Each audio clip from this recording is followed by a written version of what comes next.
One day the glimpse of stalking was the dawn of something shocking. Now heaven knows anything goes. Wait, hold on. Anything goes? Isn't that what's been happening in America for some time now? I think more and more Americans are waking up to this absurdity, and it shows by the overwhelming response we're getting with new volunteers. We hear and see you believe COS is the solution, as big as the problem. So thank you, and let's keep growing this grassroots army. Our vision is to build a strong, engaged army of self-governing activists, and our mission statement is to restore self-governance by recruiting, training, and deploying citizen activists to engage in all levels of government. So, if you've had enough of anything goes, join us every Monday at 7 p.m. as our state director and host, Dale Parrish, will show you how we can actually make a difference by using the Constitution to save the Constitution and our country. So join us now for Indiana Live. Well, good evening, everyone. Thank you for joining us tonight. Yes, my name is Dale Parrish. I'm the State Director for Convention of States here in Indiana. And I want to thank Maringo Mike for that introduction. We have a lot of fun with Maringo Mike, so I hope you all enjoy him like we do. So let me get to the information that I wanted to present to you to begin with here. First thing I wanted to mention was I want to thank everyone for the great success we had on our roundtable meeting that we had on August 23rd. And as you know, COS Indiana Live is a weekly broadcast every Monday evening at 7 p.m.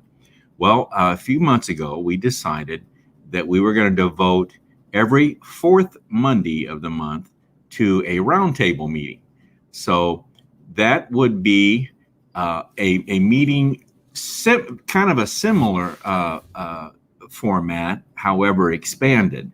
So anyway, every fourth Monday is a roundtable meeting. The last one was August 23rd. And the next one is going to be coming up September 27th, 7 p.m.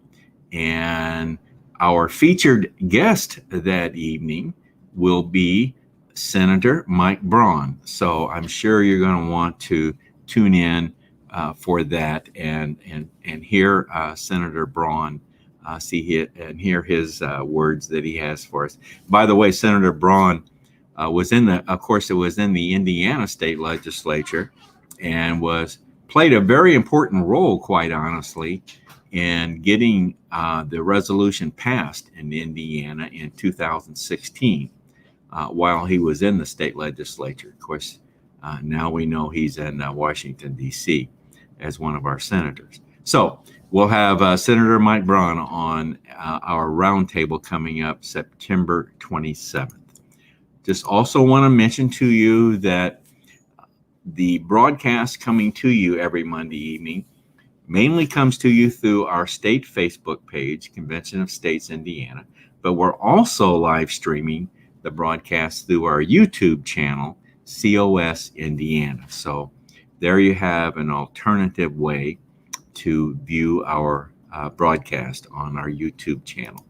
Now, while you're at our YouTube channel, please consider pushing the subscribe button so that you become a subscriber to our YouTube channel and you can get notifications of any new items that we post to our YouTube channel.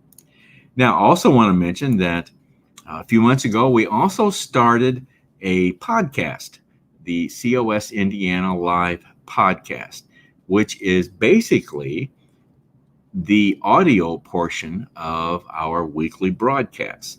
So we've come to find out that there are some people that actually prefer listening to our broadcast in the format of a podcast. So to accommodate those individuals, we started capturing the audio portion of our broadcast, and we now offer that as a podcast, COS Indiana Live podcast. Now you can find that podcast at this address, anchor.fm/Dale-Parish and the number 8. So that's anchor.fm/Dale-Parish and the number 8. That's how you can find our podcast. Well, let me just briefly go through the different segments of our broadcast this evening. We've had some changes, and I want to make you aware of this. You know, this happens whenever you're doing live broadcasts like this. Things happen. If it's not a technology problem, it's a human problem, and that's and unavoidable. I'm not casting any blame here, but in our first segment, our interview segment, we were scheduled to have our young lady I call our super volunteer, Debbie Stewart, was scheduled to come on this evening and give us a civics lesson, quite honestly. We have Debbie come on once a month and give us either a civics lesson or a chapter in constitutional literacy. And tonight was supposed to be a civics lesson. Well, Debbie is sick and was not able to be on tonight.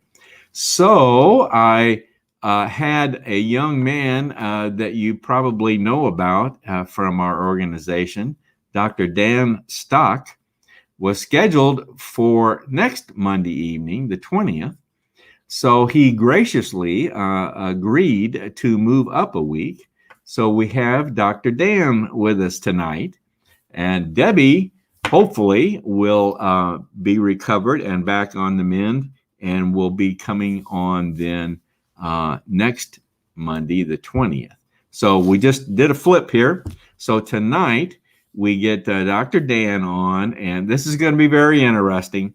Believe me, we're going to talk about his experiences. If you're not familiar with Dr. Dan Stock, then this is the man that's appeared on Tucker Carlson, on One America News, and some other. I'm going to get him to tell me all the places that he's appeared. I am not aware of all the appearances that he's made. So we've got some. What we're going to talk about tonight with Dan is we're going to address some of the more common questions that are posed to him in his experience with the various presentations that he has made on COVID. And he's quite the person that of interest, and so we're gonna get in all these questions. Hopefully, if I can control him, he loves to talk. He just loves. He's a doctor, you know, and so anyway, I can see him in the lobby laughing about that one. So anyway, we'll be bringing Dr. Dan on very soon here, and I think you'll find this very interesting. All right. Now, in the second segment is the information segment. This is where I bring up the PowerPoint and tell you about what we're trying to accomplish here in Indiana, how we're doing, and give you a little information about what's in some upcoming events and what we have planned for next Monday. Of course, I've already told you that we're going to hopefully have Debbie Stewart with us next Monday. So that'll be in the information segment. Third segment, we'll look at any viewer comments that we might have that I maybe missed or that didn't pertain to our guest. Then in the fourth segment, the contributor segment, and the contributors segment is the fourth segment. Tonight we have another installment from John Ackerman called John's Journal, and got another interesting contribution for that. And I have a special announcement in that segment, and I'll hold that until we get to that segment. So that'll be in the contributor segment. Then in the final segment, I call it the invitation segment. This is where we're going to give you some more information about Convention of States, and we're going to invite you to join and to become a supporter in Convention of States, and maybe perhaps a volunteer or in some leadership role with our organization. So that's what we have in store for tonight. So without further ado, let's get into the first segment, the interview segment, and let's bring on this young man here. And there he is. Hi, Dan. How you doing, Dale? Good, good, good. Can you hear me okay? I can. All right, good, good. Well, Dan, I tried to give you as good an introduction as I could come up with here. Just, I'm at a loss of words sometimes. I know you're not at a loss of words. So Dan and I have been kidding about this. You get Dan going, and believe me, sometimes it's hard to shut him up. He's very, very enthusiastic about the issue of COVID and what's going on in our country around that issue. So we'll try our best to control him tonight. So, and I'm sure he'll understand and cooperate. But anyway, I just wanted to mention one other time that Dan is one of our district captains, and your district is 88. Am I right, Dan? Yeah. Uh-huh. Yeah, District 88, and that you're down in the Indianapolis vicinity. Am I right? Just east of Indianapolis. Uh-huh. Just east of Indianapolis. Okay. Yeah. So Dan's one of our valued district captains. So Dan, tell us one of the things I wanted to lead off with here is tell us about the appearances that you've made. Okay. I know I saw you on Tucker Carlson, and I think that's probably the biggie, right? But what other appearances have you made? Sebastian Gorka twice, Dan Horowitz once, and doing again tomorrow. Delaware Medical Freedom Associates, I've spoken with them, and groups as far away as Barbados by Zoom. Really? Yeah, I've been doing about 3 or 4 consultations a week trying to get people to understand all of the data and all of the science surrounding COVID-19. And there's just about no place I won't go if they'll give me, 30 minutes at least to start going through the data with. Wow. Really? Well, I saw you on One American News, OAN. And like I mentioned, Tucker Carlson. Did you get to interact with Tucker Carlson very much, or was it pretty cut and dry? It was pretty short. I think we were only on air for like a couple of minutes at the very most, so I didn't get a lot of time to interact with him, and didn't really get to talk to him at all before we went on air. So. Oh, you didn't really? No, it was very, very short. He didn't accuse me of being boring, so I thought I considered it a win. Okay. All right. Well, very, very good. Now, and of course, I know you've made some town hall type presentations here for some of our other district captains. I know you made one in Greenfield, one down in Martinsville. Have you done any others that I'm not aware of? Not for Convention of States, but about every 2 to 4 weeks, I actually have a free clinic for people who want to get more information about COVID-19, and then do a consultation. If they want a letter of exemption, I write those up for them. Okay. All right. Good. Okay. Very good. All right. Well, Dan, what we wanted to address tonight was we wanted to, as best we could, to kind of focus on some of the more common questions that you get throughout your presentations or your interviews, and have you comment on these particular questions. Okay. So the first one that you and I talked about was, why do I have to take the vaccine? Obviously, that's a real hot one right now. Okay. So when you're asked that question, what's the short version of your response? Well, the short version is I don't have to take a vaccine. I tell people no one's going to make me do this. No one has to do this. It's not like the vaccine protects anybody but you if it protects anybody. We have no data that says that. In fact, all of our data says it doesn't stop spread. In fact, it appears now that vaccinated people actually shed virus more than unvaccinated people. And that evidence is growing by the day. as people develop something called antibody-dependent enhancement, which we're pretty sure is going to happen from these vaccines anyway. So you don't have to. The other thing it's been shown to do so far is to, in the short term, reduce the risk of a severe infection. But that now looks like it's already gone and not doing that hardly at all anymore. It's not protecting people from severe infection or hospitalization. Data out of Israel indicates, at least with the Pfizer vaccine, that it's giving about 1/15 the protection of natural immunity. And so I tell people, you don't have to take a vaccine. We don't have any data, by the way, that shows these vaccines prevent death. Not a single placebo-controlled randomized blinded study has shown they prevent death, even in the short term, when they should have. Really? Wow. Yeah. Not a single placebo-controlled randomized blinded trial has shown a reduction from COVID-19 death. So the answer is you shouldn't have to take the vaccine, right? Absolutely. The government's not your doctor. And even if he was your doctor, the patient is always the boss in the doctor-patient relationship. I know, but I think they're trying to be your doctor. I think that's what they're trying to do. So. Well, that's why we do this stuff. That's right. That's right. That's right. Good point. Very good point. Okay. Why not treat it? I think stated another way is can't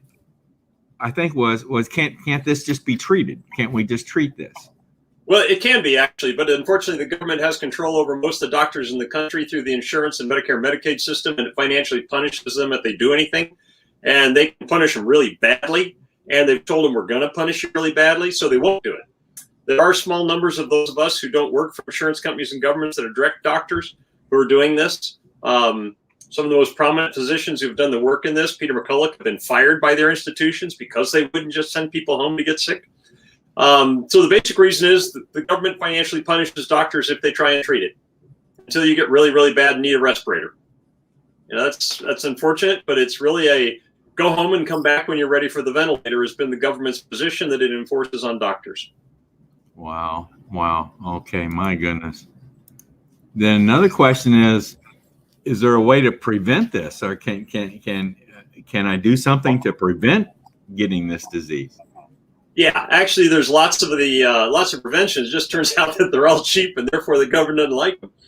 So between vitamin D to get your 25-hydroxy vitamin D level greater than 55, zinc, whatever it takes to make your zinc taste test latency be between 1 to 5 seconds, selenium 200, 400 micrograms a day. Once you've got those things taken care of, iodine 6.25 milligrams a day, and then getting your iron level taken care of. And if you do that, you probably end up what I did, which is a totally asymptomatic infection. I just one day went in to donate blood. It was negative. Went back 2 months later, donated blood. Oh, you got antibodies all over the place. Never had a moment's illness in between. Really? Yeah. You got now, Dan, these drugs you just mentioned, do these have to be prescribed, or are these? They're all over the counter. They're over the counter. All of them over the counter. Of the prescription things that appear to be very good, ivermectin's the star of the show.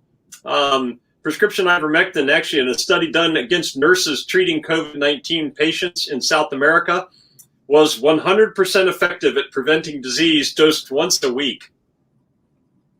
Really? Yeah, 100% effective dosed once a week. There's people caring for COVID-19 patients. The government says that's not science and it doesn't work, but we have over 30 placebo-controlled randomized blinded trials that show it does. My. I'll tell you, this is something else. This is something. No wonder you're so popular on this stuff, Dan. I'll tell you. Well, here's a real biggie, in my opinion. Why is natural immunity being ignored? It's never mentioned hardly. You never hear the president mention this when he's making a speech about COVID. Well, when I can't explain something by science, I always fall back on the idea that you can only get so stupid for free. And then the idea comes it's just profitable to let people develop natural immunity. I mean, giving people vitamin D, selenium, zinc, iron, iodine, ivermectin, these are all very inexpensive things. Vaccines are north of $1,000 a dose and appear to make people so they best probably become addicted to them. If that's probably the best they can hope for. And so it's not very profitable. And generally, with the way things work in our federal government is somebody buys a guide to make something profitable go through. And so they won't even discuss natural immunity. And the idea of doing what we call augmented natural immunity, which is where we use all these agents to make the immune system so it works right. The majority of people who get infected with COVID-19 virus never have any symptoms. They don't even know they're infected. And so if your immune system's, if it's all go, this is a nothing burger. They don't want to make the immune system all go because not only does that appear to prevent COVID-19 disease, vitamin D appears to reduce the risk of cancer by somewhere around 80%. And that's not very profitable either. That's the second most profitable area of medicine after vaccines right now. Wow. Well, that brings up then the big issue in this whole thing is money, right? Well, it's the only explanation I can come up with. Biology, physiology, and chemistry don't explain it. It's basically this is a risk-free investment for companies that make vaccines. You can't sue them for liability. Buy a few politicians, get them to make the disease sound worse than it is, which the CDC and the FDA did. Looks like most people at the CDC actually have a financial interest in these vaccines because they have patents on some of the technology used to make them. And so, they've all got financial interests at stake here, and that's why we're going to ignore natural immunity because, hey, natural immunity, nobody can get a patent on it. And I wish I could come up with another explanation, but I can't. The data doesn't support it.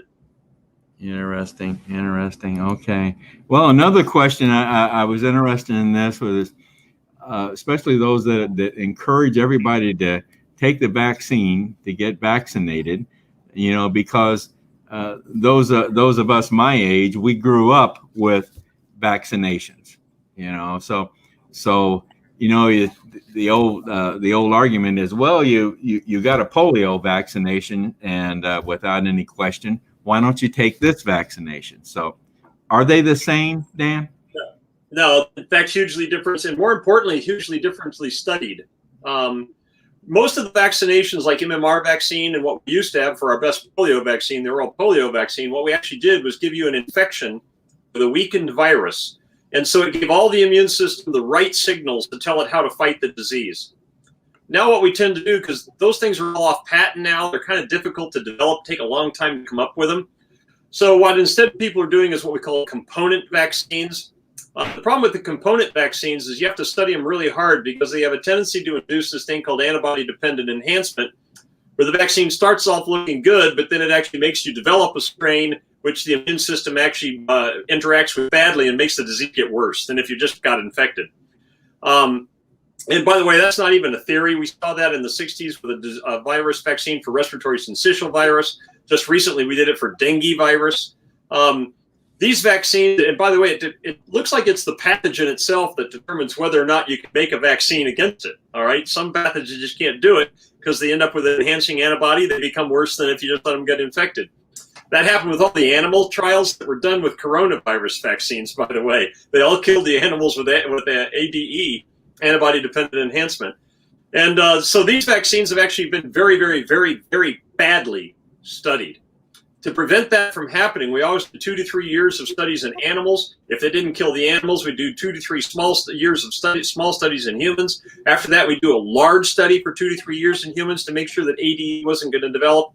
And they skipped all of that with these vaccines. And it appears the data looks like ADE is developing with great certainty, just like anybody reading the literature would have thought was going to happen. And so the difference is these aren't the same as MMR vaccine. And I don't want anybody to think I'm an anti-vaxxer. I'd give my own kid MMR vaccine. But these don't work that way. They don't instruct the immune system to do the right thing. And the data says right now they instruct the immune system to gradually get worse and worse until it's doing a lot of the bad things. Oh, geez. Okay. All right. Well, here's another biggie. Then that's the topic of masks. Do masks really prevent this disease from spreading? No, absolutely not. In fact, the best data says that if you use these masks, you can reduce the rate of developing symptomatic disease by about 1%, and that's transient. And I think one of the most important questions people will ask about the masks is, do they reduce the overall death rate? Because there are so many consequences of masking, and there are zero trials that show that masks save life. There are 0 trials that show that it prevents hospitalization. And in fact, we may actually be watching that masks cause more disease than they solve. No one's even looked at that question. We certainly know they have side effects. We know the viruses go right through every mask that's been made. Even an N95 mask only filters down to about 5 microns, and these viruses are coming out from breathing at about 0.5, 0.1 microns. Is that right, really? And if there's any, these surgical masks stop nothing. The gaps all around them, the virus comes right out the side of them. It doesn't even go through the filter. So the idea that these things have any effect on the spread of disease, certainly they don't have any data that says that they are on net beneficial. They might well be on net harmful. We won't know for years because they retard learning in kids. And we've already had these studies done in influenza that showed the masks make no difference in anything. So the fact that somebody gambled on these with COVID-19 is like, well, I guess hitting yourself in the head with a hammer once didn't teach anything. Now you're going to try and hit yourself in the head again. There never was a reason to believe these would work. All right. Well, listen, I wanted to, I've got a bunch of comments here. I'm going to take a look at them, see what kind of questions we got here. Sure. I wanted to give you an opportunity, though, to mention a rally that you've got coming up on the 19th. You want to comment on that real quick? Yeah. My nonprofit, Cyril and Dorothea's Foundation for Medical Freedom, is holding a rally downtown on the south lawn of the State House on the 19th, which is the day before the legislature reconvenes to go back into session. Campaigning for medical freedom. We're getting support from at least 3 other groups who are telling their people to help come join us. We have speakers from those groups coming to join us. And hopefully we're going to put out a lot of information. Anybody who's not sure about all the data on COVID-19, we're going to have all of it out there and solutions of what they can do to get medical freedom brought back into Indiana and the United States. All right, Dan. All right, good. Well, I got a bunch of comments up here. Let me take a look here and see what we got here. Okay. Okay. Jared Morgan, let me see what this says here. Check for immunity in people. Hand out hydroxychloroquine and Z-Packs. Make hydroxychloroquine over the counter. That make sense to you? Yeah, it does. To be honest with you, this may sound crazy for a doctor to say this, but I think that the only thing that shouldn't be over the counter are possibly antibiotics. I mean, if you want to take a medicine without medical advice, that's your right, and you should be able to do that. That you need my permission to put something in your body doesn't make any sense to me, even as a doctor. I sell advice, not permission. And it just gives too much power to anybody but the individual to say that, hey, these things can't be over the counter. After all, they're over the counter in Nigeria. Both ivermectin and hydroxychloroquine are over the counter there. There's no COVID-19. They're all treating themselves and surviving just fine. Okay, here's a good one. Michael Paisley, what can be done if a doctor refuses to prescribe ivermectin? Well, first of all, change doctors. Second of all, everybody's talking about how dangerous the horse paste is. And I got to tell you, there's nothing wrong with the horse paste. I've had people using it and get well. The 250-pound mark on there is about what 1 day's dose for treatment of COVID-19 needs in it. Almost exactly. It's got nothing in it that's toxic to humans. That'd be what I do next. And then the other thing you can do is contact the FLCCC. That's the Frontline COVID-19 Care Coalition, where they have doctors they're a little behind trying to get people because they're so inundated. But they're writing prescriptions for people through the FLCCC I think it's .com or .org. Okay. Look, this is your health. Some doctor doesn't want to help you with your health. I would say change doctors. FLCCC can help people out in this regard. Okay. All right, Dan, here's one from Sharon Bigley. Who is your guest and his credentials? I missed his name and would like to hear more of him. Come to the rally. Yeah. Come to the rally on the 19th, huh? Yeah. Come to the rally on the 19th. I'm Dan Stock. I'm a functional family medicine physician. I'm an MD. Okay. All right. Well, I hope that helps, Shane. Let me see what else I got here. Okay. Hello, anyway. Hello, Michael Hatfield. Mike. Okay. All right. Well, there are a lot of people just saying hello. Okay, here's one. Dave Danner, if someone has taken the vaccine, what protocols do you recommend? That's a very experimental question because we've never tried to save people from ADE before. We always tried to prevent it. My best guess is that all the things we talked about doing to prevent you from getting the disease are probably your best bet to prevent this vaccine from causing you injury. So I would tell somebody all the things are vitamin D, zinc, selenium, iron, iodine, get all those taken care of, get them maximized so you're optimal in those things. That's probably your best shot. I don't want to tell anybody we know that works. We've never tried to save a population from a vaccine like this before. And whether that'll work on the autoimmune diseases, who knows? The only thing I might add in there is if you're living in a biotoxic building or you have something like Lyme disease or an infected root canal tooth, get that taken care of as fast as you can. Okay. All right, Dan. Okay, Dan. I think that's a wrap from what I can see here right now. I wanted to kind of wrap things up on the note of self-governance, and we won't go into any more detail on this, but I want viewers to understand that COVID per se is not a convention of states issue per se. So Dan is acting on his personal belief, on his he's not representing convention of states, and this folks is a prime example of self-governance. This is part of our core values, and that is self-governance. And Dan, you're certainly a great example of someone in our organization exercising his self-governance, his right and responsibility for self-governance. So good job, Dan. Good job. Good. Glad to have you. Anything else you wanted to wrap up on, Dan? I just tell people, look, if the government decides it's going to start making this decision for you, you can only imagine what decisions they're going to make in the future. And that's why I'm a convention of state supporter. Call your legislator, tell them you want action on to get medical freedom back to you so that people in the government can't make these decisions for you or force you to make financial means. The solution is big as the problem, convention of states. Yep. All right. Dan, thank you very much for coming on. Appreciate it. Thank you very much. Very welcome, Dale. Thanks for having me. Thank you. Dr. Dan Stock, ladies and gentlemen. I really appreciate Dan coming on tonight. Like I said, he wasn't scheduled to be on tonight. So I appreciate Dan. I'm going to go ahead and make this announcement since Dan was just on. I was going to hold this until the contributor segment, but Dan has agreed to become a COS Indiana Live contributor.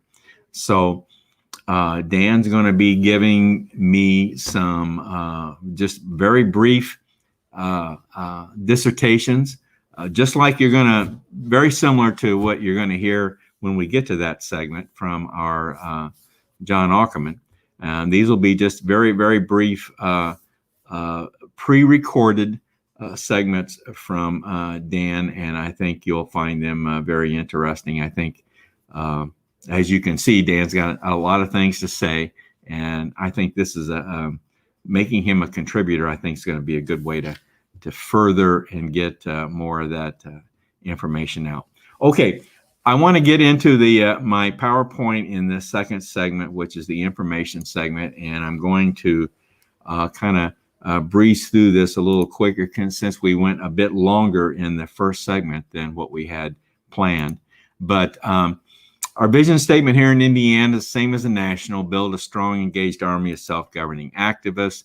Our mission statement, restore self-governance. There's that term again.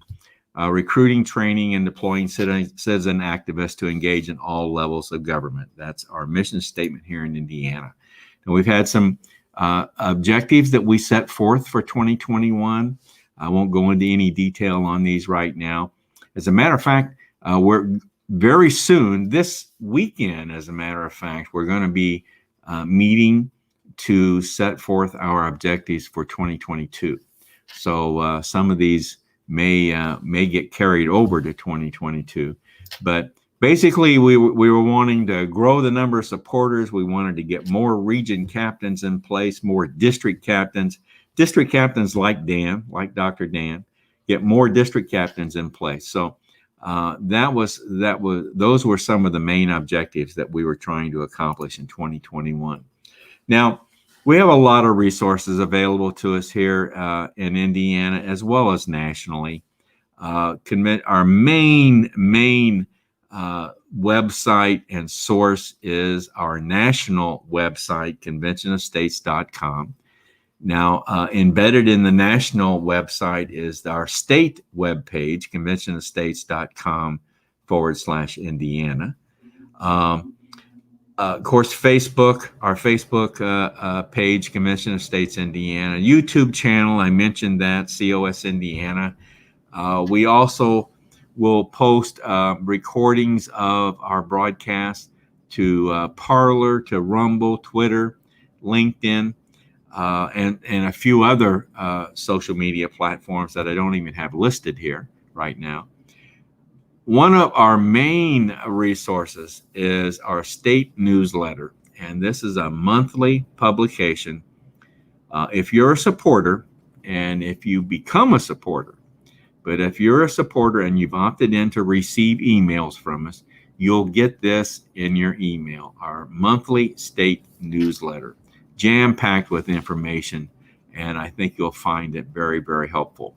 I also mentioned we've got 2 podcasts available, the Free to Be Free podcast and then the COS Indiana Live podcast. So these are all resources available to us. Here are upcoming events. I mentioned our roundtable coming up on September 27th. Dan mentioned the Rally for Medical Freedom at the State House on September 19th, 1 o'clock. Corey Apple Festival in Brazil, Indiana, Riley's Children's Hospital in LaGrow, Indiana, Covered Bridge Festival, the Drive-In Theater, the 1324, Route 13, Route 24 Drive-In Theater in Wabash, Indiana. And this is something very different. We're going to be hosting the Drive-In Theater that evening, and we're going to be passing out Convention of States information, but we're also going to be presenting a movie called In Search of Liberty. So that's a Saturday evening. And it's free, I should mention. So pack the family up in the car and come out to a drive-in movie theater and learn about Convention of States and watch a good movie. Gun and Knife Show coming up in Sullivan, Indiana. These festivals and gun shows. These are events where we have what we call an information table. And that's basically a table set up where we've got Convention of States literature, where we've got people there to talk to about Convention of States, learn about Convention of States, and join Convention of States and sign the petition right there at that table. So that's what you'll find at many of these festivals and gun shows and other events, county fairs. We've been very active this summer, and it's good to see communities opening back up and getting people out and getting people to these events. As I mentioned, our next broadcast will be September 20th, and that's assuming Debbie recovers and feels better. We'll have Debbie Stewart on and give us a civics lesson that evening. Will be my guest in the first segment. So that's what's coming up on September 20th. Now, let me get back to, let's see if we got some more comments here that I missed. Okay, I did not, don't see anything therefore maybe, let's see, what was one here?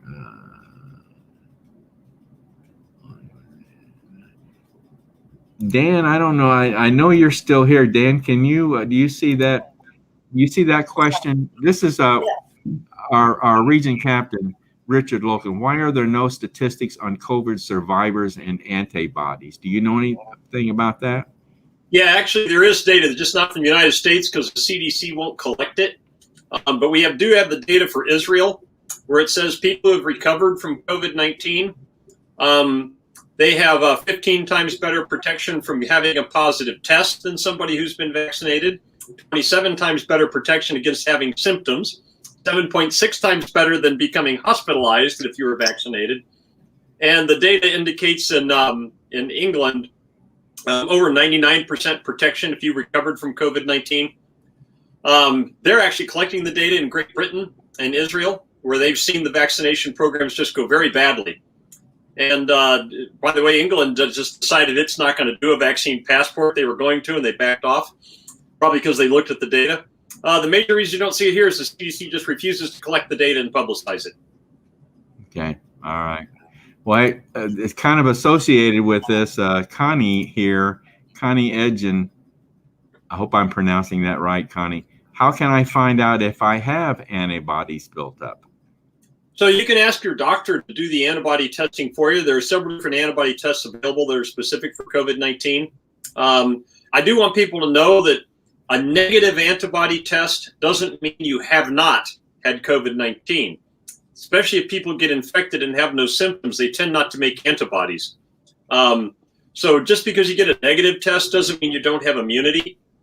If you got an extra $250, there is a lab that can do a test that will tell you that with great certainty. It's called InfectoLab Americas, and they call it a COVID spot test. But they don't take insurance, so you have to pay them cash.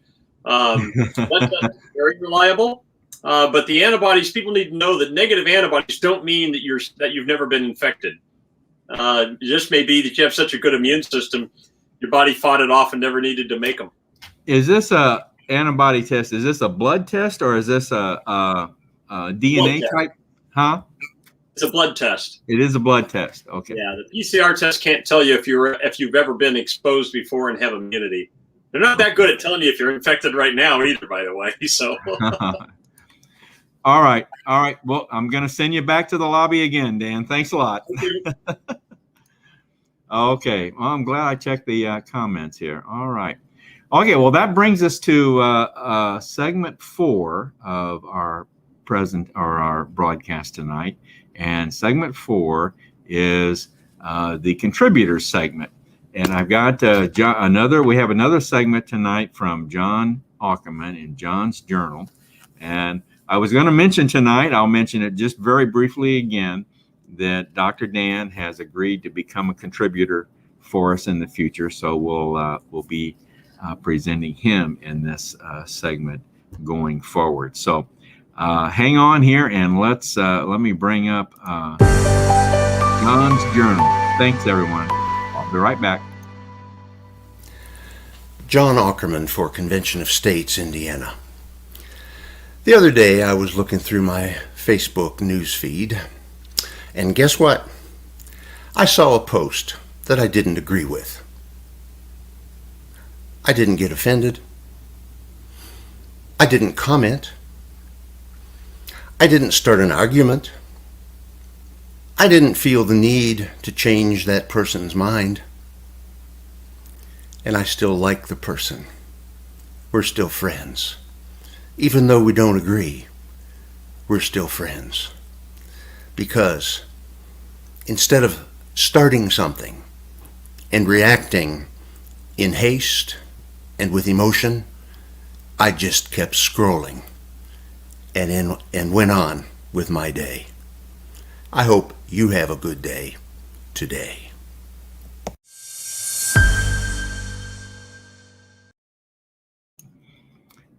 Boy, is that true? Those of you that experience Facebook like I do, boy, you can. You know, I used to get involved in the comments, and I used to respond, and I used to argue with people, and I just got to the point where that just wasn't for me. Just was not for me. So, very, very good, John. I appreciate him. And the contributions that he gives to us from time to time. So very, very good. Okay, I want to move into our last segment here. And this segment is what I call the invitation segment. And let me get something straight out here. I want to play you a video here that I think is very good, and I've done this on a few broadcasts before, and I really enjoy this video. So hope you enjoy it, and I'll be right back very soon here. After the last election, liberty-minded Americans faced a difficult question. What do we do now? Our cities have been ravaged by riots. Calls from the left to defund the police continue unabated, while violent crime and murder rates skyrocket across the country. Joe Biden controls the White House. Sort of. Really, we all know that Joe Biden's no longer in control of his faculties, and others behind the scenes actually control the agenda. Socialists control Congress. Leftists control the deep state. Marxists control our country's schools and universities, and the tech oligarchs are their willing censors and watchful spies. So who has a plan to stop them? Certainly, we're not seeing courage from Capitol Hill to stand up to the Democrats and their woke mob. The good news is that we do have a plan to stop them. This is the only plan that bypasses Biden and Congress to save the republic. And this plan brings the fight to where we, the people, have a political advantage. While many Americans were disappointed in the outcome of this election at the presidential level, liberty-minded state legislators quietly swept to enormous victories. Now's the time to use this to our advantage and draw the fight for our liberties out of the swamp and into the battlefield where we, the people, have the advantage, in the states. This plan to call a convention of states can propose constitutional amendments that prohibit Congress from adding justices to the Supreme Court or states to the Union. This plan can secure our Second Amendment rights. It can eliminate the woke Department of Education, and it can stop the federal government from taking over the state election process. You need to know that this plan's underway already, and it's working.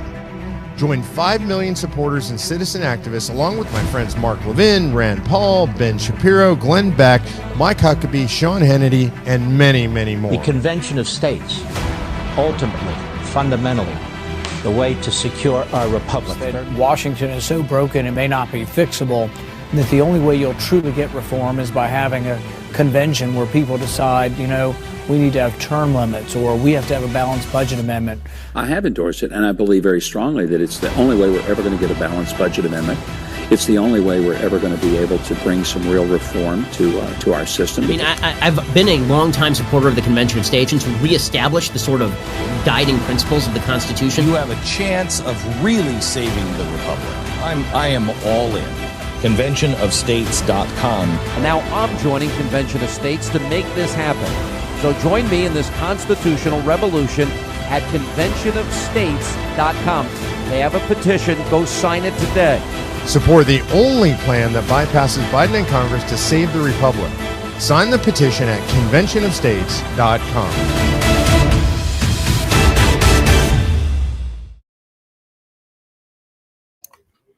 Well, there you go. I hope you enjoyed that. I think that's a good video. And I want to wrap things up this evening by inviting you to join Convention of States here in Indiana. And I'm going to show you how to go about doing this.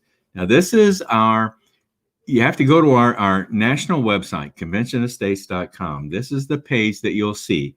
And to join Convention of States and become a supporter, just fill out the information here and sign the petition. Now, this information is very, very important, your name and so forth, but your address is very, very key, because that petition that you sign is going to go to your state legislators, and your address then drives you to links you to the proper state legislator that covers your particular address. So that's the very key. This is a very, very important step, folks. Becoming a supporter, very, very important step. Now, if you're an individual that wants to get more involved, that maybe wants to take on a leadership role, then go up here to the menu selections.